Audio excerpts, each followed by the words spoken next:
This morning I discovered something for the very first time. On my iPad, I discovered FaceTime. You can call people who also have an iPad or an iPhone and not just talk to them, but see them, and they can see you.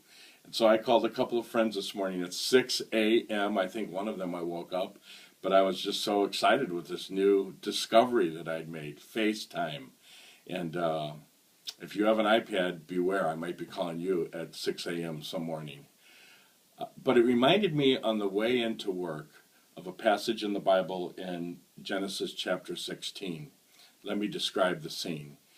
Years earlier, Abraham and Sarah had been promised, even though they were very up in age, they'd been promised that they would have a child. But as the years went by and there was no child, they thought they would take things into their own hands. And Abraham had a physical relationship with Sarah's maid, whose name was Hagar. It was according to a custom of that day, and at the very least, they were going contrary to God's plan and God's will of giving them, the two of them, a child.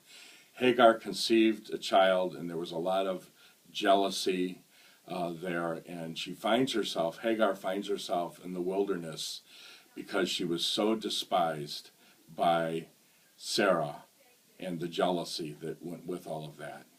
And out there in the wilderness, in the desert, Hagar encounters God. And in verse 13, it says that she called the name of the Lord who spoke to her, "Thou art a God who sees." For she said, "Have I even remained here alive after seeing him?"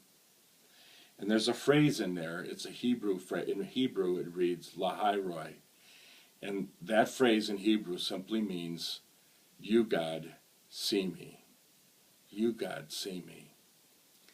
And I was thinking how that's a name for God, Lahairoi. Thou, God, seest me.